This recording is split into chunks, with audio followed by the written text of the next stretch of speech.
Hello, I'm Marina Mackay. I'm one of the tutors for English at St Peter's and a professor in the English department here at Oxford. I just wanted to say a few words about the Virginia Woolf story, an unwritten novel that we were going to talk about in our session last month, and I'm really sorry we didn't get a chance to meet in person. Um, Here you might want to pause and get the story in front of you if you still have it, but don't worry if you can't lay your hands on it anymore because I'll read out the relevant passages as I speak. This is a story you'll recall built around an old lady, a stranger, met on a train. So, just to put the Woolf story in the biggest context of studying English here, you might just have listened to my colleague Jackie giving an overview of the English course here at Oxford.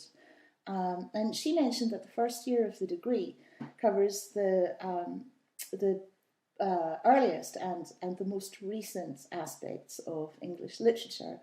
In the first year, then, you do a paper called Early Medieval Literature. That's Old English, which you'll probably be learning from scratch, and Middle English, that's the English associated with, most famously, Chaucer. And at the same time as you're doing early literature, you'll be doing two papers on covering literature from 1830 to the present, and these are two of the papers I teach here at St Peter's. The papers are called Literature in English, 1830 to 1910, and Literature in English, 1910 to the present. And the Virginia Woolf story, an unwritten novel, is the kind of literature that we might start with in the second of these papers, the 1910 to the present paper. And in fact, it's Virginia Woolf that we can thank for the title of that paper. It's really the paper that would most neutrally be termed modern and contemporary.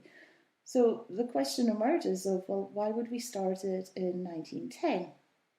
I mean, you could start that paper in 1900, for instance. That's a nice round date. Or you could pick a major historical date. The one that comes to mind immediately would be something like 1914, the beginning of the First World War. And say, well, that's when modernity really begins. Alternatively, you could pick a major literary historical date. 1922 would be a good one. That's the year that saw the great landmarks of modernist literature. So James Joyce's Ulysses came out in 1922. That, of course, was a watershed in the history of the novel. Also 1922, T.S. Eliot's The Waste Land, a watershed in the history of poetry.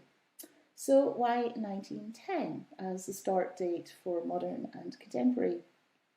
I'm sure plenty happened in 1910. I mean, there was a change of monarch, for instance. George V becomes king after the death of Edward VII. But that's not what the date refers to.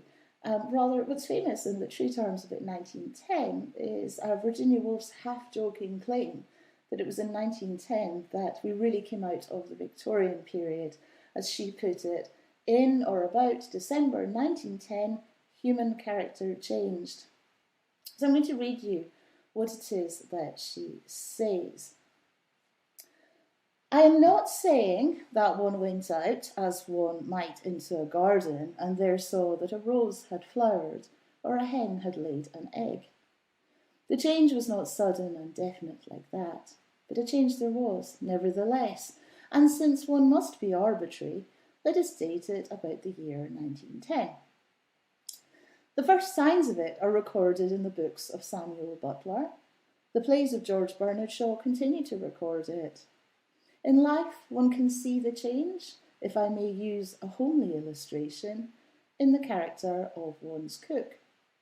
The Victorian cook lived like a leviathan in the lower depths, formidable, silent, obscure, inscrutable. The Georgian cook, in contrast, is a creature of sunshine and fresh air, in and out of the drawing room, now to borrow the Daily Herald, now to ask advice about a hat. All human relations have shifted. those between masters and servants, husbands and wives, parents and children. And when human relations change, there is at the same time a change in religion, conduct, politics and literature. Let us agree to place one of these changes about the year 1910. By human relations, she clearly means power relations. She's talking about a certain kind of democratisation, or at least a re-examination of power relations, such that it can no longer be taken for granted that wives and servants and children will somehow know their places. I'm going to bracket for now the somewhat jarring example she gives, where it's assumed that we all have servants, that we all have a cook coming in and out of the drawing room. That class perspective is one of the things I used to find really annoying, to be honest, about Woolf. Speaking as someone whose social background was very much in the servant class rather than the servant having class. But let's be generous and assume her good faith here, that she thinks democratisation is a good thing, that she thinks it's a good thing that your cook's borrowing your newspaper, that she's asking for your opinion about her new hat, that these are positive signs for the equalising of human relationships. The bit that matters here for our purposes, talking about this modernist short story, an unwritten novel, is that 1910 is arbitrary, but that something has definitely changed. And she puts it, when human relations change, there is at the same time a change in religion, conduct, politics and literature. And the passage I read to you is from an essay called Mr. Bennet and Mrs. Brown, and it's just about contemporary with an unwritten novel. They're both from the early 1920s.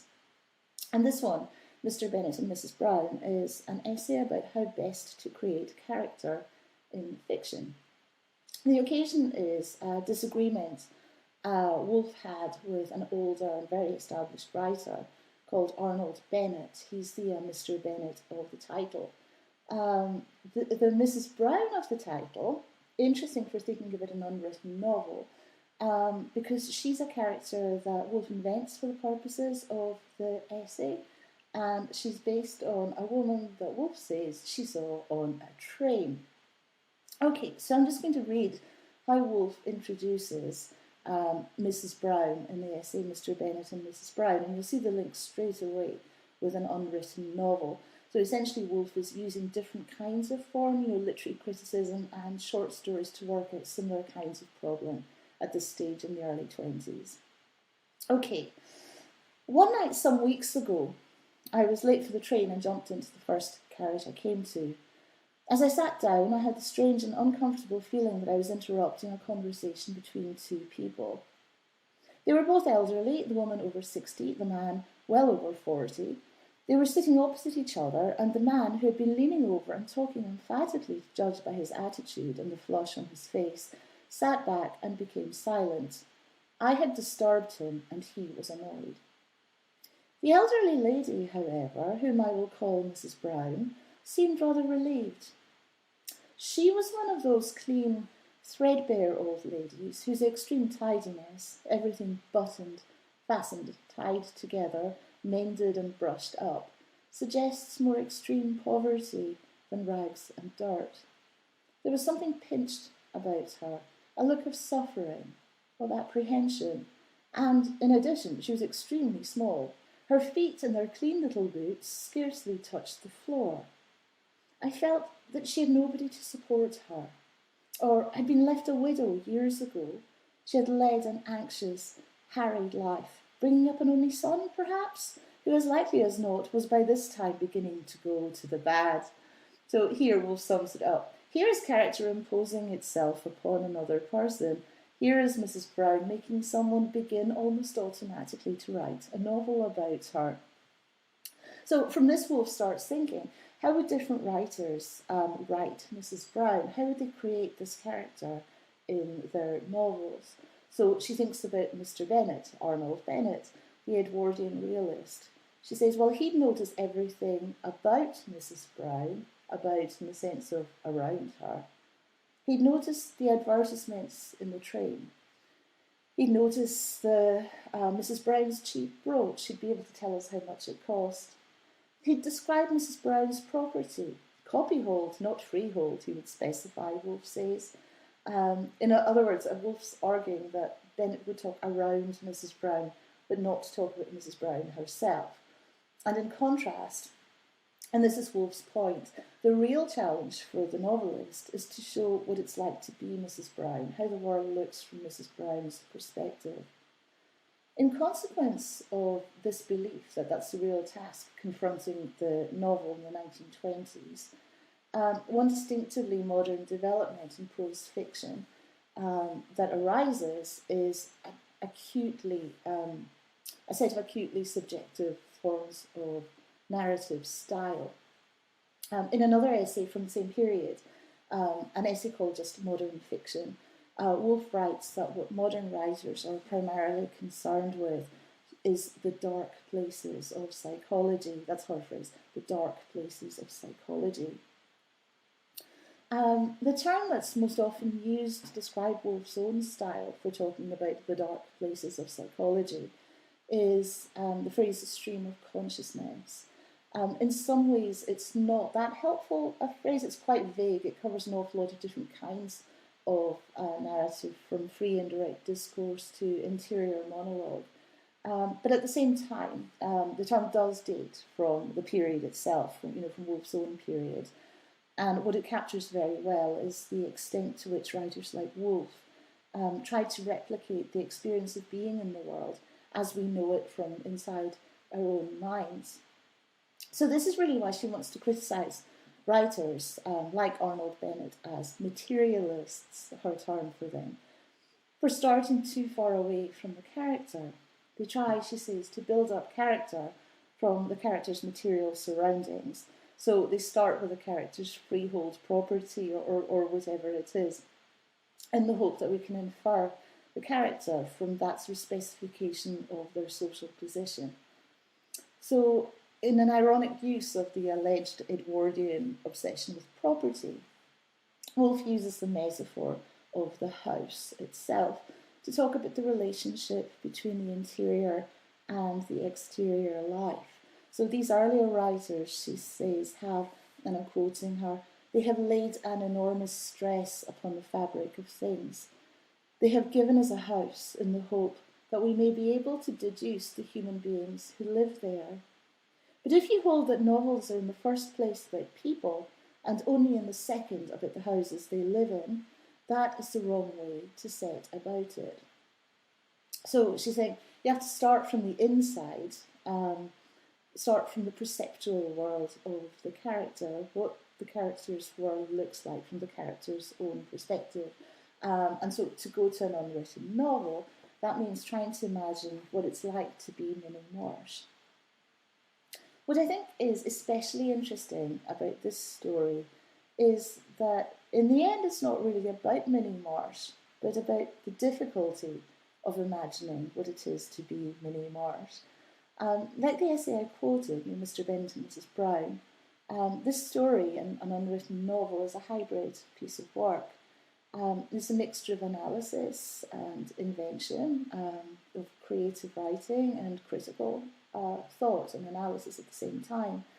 And I mentioned that both pieces are from the early 1920s, and this is a transitional moment in Woolf's career, because by this point, say 1920, she's written two fairly conventional novels, but she's not written any of the novels that critics will come to think of as her signature works. So she's not written yet novels like Mrs. Dalloway, that's 1925. She's not written To the Lighthouse, that's 1927, or The Waves, and that's 1931. All of these books, the ones we think of as the sort of signature Woolf novels, they're all famous for their representation of consciousness and of the inner lives of characters. But at this point, the point of the historical moment at which she's writing these works like an unwritten novel, we're still at the moment where she's showing her view that the old conventions just won't do, but she's also wondering how novelists are going to go forward from that point of realising that the old conventions aren't adequate, but the sort of what comes next question is built into the essay. And you can see as you read an unwritten novel how often Woolf draws out the old conventions for the purpose of disavowing them. And I'm going to give just one example of this. So going back to what I said earlier about what Woolf called materialism, the use of material description as a sort of shortcut into Minnie's life and character. Think for a moment about how an unwritten novel deals with the physical world. One of the things you might remember is how the narrator will start describing something and then she'll say, no, we can skip this, skip, as if it just doesn't really matter, that this is the stuff that usually would be in a novel, but actually it's not that interesting. So it's a good example when Minnie enters the house, in her brother and sister-in-law's house, and she meets her niece and nephew, Bob and Barbara. Now, Bob and Barbara are sitting at the table having their lunch, and they come down to greet their aunt. Okay, so I'm just going to read these few sentences in case you don't have the story in front of you. Down they get, Bob and Barbara, hold out hands stiffly, back against their chairs, staring between the resumed mouthfuls. But this will skip ornaments, curtains, trefoil china plate, yellow oblongs of cheese, white squares of biscuit. Skip. Oh, but wait. Halfway through luncheon, one of those shivers. Bob stares at Minnie, spoon in mouth. Get on with your pudding, Bob. But Hilda disapproves. Why should Minnie twitch? Skip, till we reach the landing on the upper floor. Stairs brass-bound, linoleum worn, oh yes. Little bedroom looking out over the roofs of Eastbourne, zigzagging roofs like the spines of caterpillars, this way, that way, striped red and yellow with blue-black slating. Okay, so with those, skip. Woolf is saying that there's no illumination to be gained from the kind of social detail that she wants to get past quickly. The sort of social detail that makes it all sound real and solid just because we recognise it. But stuff that doesn't actually add anything at all to our understanding of the characters. So among the things that we'll skip, ornaments, curtains, trefoil china plate, yellow oblongs of cheese, white squares of biscuit, skip. And then the narrator interrupts herself. Oh, but wait. Halfway through luncheon, one of those shivers. Bob stares at Minnie, spoon in mouth. Get on with your pudding, Bob. But Hilda disapproves. Why should Minnie twitch? So unlike the china plates and the cheese and biscuits, this shiver of Minnie's is not to be skipped. That's why the narrator interrupts herself. And it's not to be skipped because it reveals Minnie's inner conflict and whatever it is that's making her shiver. But it also reveals, in her sister-in-law's annoyed reaction, the tension between the two women. And then skipping again. And then skip till we reach the landing on the upper floor, stairs brass-bound, linoleum worn. Oh, yes. And that, oh, yes, is a sort of acquiescence to the obviousness of this kind of social description. Of course, this is what the house looks like, shabby linoleum and so on. These are a sort of decaying middle class. But suddenly standing out against this background of the obvious and recognisable, there's that startling image of the roofs of Eastbourne, zigzagging roofs like the spines of caterpillars, this way, that way, striped red and yellow with blue-black slating. It's a startlingly odd image, and it reminds us that this story is really about the relationship between the banal and the unfamiliar, the ordinary and the extraordinary. Because if it's easy to create a world made up of worn linoleum and cheese and biscuits by way of creating sort of illusion of realism, here in those roofs that look like the backs of caterpillars, the ordinary hasn't been replicated but transfigured by the weirdness of the description. Woolf's historical moments, this period that we term literary modernism, is very much identified with writers' dissatisfaction with traditional modes of representation, and very much dominated by a sense that literary conventions have become inert habits, that they've become basically inadequate to what's interesting about human experience. One of my favourite definitions of literature from this period is from a Russian literary theorist called Viktor Shklovsky. He argues that literature estranges the world for us, It makes the ordinary unfamiliar again. How this works is in an essay he wrote called Art as Device. It's sometimes translated as Art as Technique.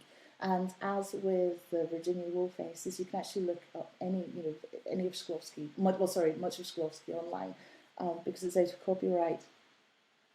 He writes in this essay about how the repetitiveness of ordinary life means that at times we almost cease to experience ordinary life. If you think about something that you do every day, you realise that you're doing it virtually on automatic pilot.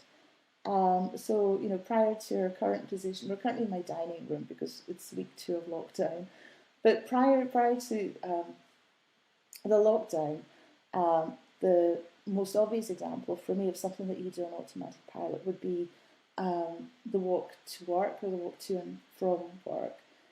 Actually, a very nice walk to work. It's over the Magdalen Bridge, past the Botanical Gardens, up the High Street, past all these lovely colleges. But the sad fact, of course, is that I don't actually notice any of these things. I merely recognise them. I can tell you I'm just over the Magdalen Bridge. I'm not actually seeing anything anymore. And according to Shklovsky, this kind of habitualisation of experience, the over-familiarity of experience, is really destructive. And he gives a very homely example. He's talking about what it's like, when you're cleaning and you can't remember if you've cleaned something already or not, just because you have the same cleaning routine every time. And he says that actually from this really trivial example, you can deduce a really powerful moral about the obliteration of experience by habit. He says it's as if the whole complex lives of people go on unconsciously. It's as if such lives are as if they had never been. And so life is reckoned as nothing. Habitualisation devours work, clothes, furniture, one's wife, and the fear of war. If the whole complex lives of many people go on unconsciously, then such lives are as if they had never been. So he's saying that habit basically annihilates experience, that what's done unconsciously might as well not have been done at all. And this, he says, is where literature comes in. And by literature, of course, he is thinking, this is 1917, I think he's thinking about experimental literature. It exists that one may recover the sensation of life, he writes. It exists to make one feel things, to make the stone stony. The purpose of art is to impart the sensation of things as they are perceived and not as they are known. The technique of art is to make objects unfamiliar, to make forms difficult, to increase the difficulty and length of perception. So he's saying that what makes literature art is the way it estranges perception. He talks about a distinction between just merely recognising something and really seeing it. Art, when it really is art, means that we don't just recognise things, we see them again, and we see them as if we were seeing them for the first time. So think again about the roofs of Eastbourne and Woolf's story, zigzagging roofs like the spines of caterpillars, this way, that way, striped red and yellow. In one sense, you could say, oh, well, so what? Which has made the roofs of Eastbourne look different. But I think it's part of the whole project of this story and of Woolf's career as a whole to try to make us see ordinary things differently, to try and make us see things with fresh eyes. These things that we take for granted or think are not worth really talking about at all. So an unwritten novel is about the small tragedies of an old woman glimpsed on a train. These are ordinary things, but as Woolf puts it in the essay Modern Fiction, let us not take it for granted that life exists more fully in what is commonly thought big than in what is commonly thought small. The truth of this claim that life exists in a very full way in small things, that's one of the lessons I suppose we learn at times like these when ordinary life is turned upside down. So much that we all took for granted, ordinary things seem already to begin to belong to a distant past. And I imagine that once we're out of lockdown, my walk to work over the Magdalen Bridge and up the High Street will become as habituated and unconscious as it once was, though I hope not. But what modernist writers were trying to do all along was to make you see that ordinary life isn't actually that ordinary, that it never was. And if ordinary life looks ordinary, it's because of the trite and conventional ways in which it's been represented by means of writing that are themselves, ordinary in the worst sense. So I'm going to leave it there, except to say that if you're interested in Woolf, you should Google Great Writers Inspire Oxford, because there are pages and pages of resources on Woolf, including talks and lectures by my Oxford colleagues. But do also stay in touch with us at St Peter's through our social media. All the links are on the St Peter's website, and of course stay safe and well.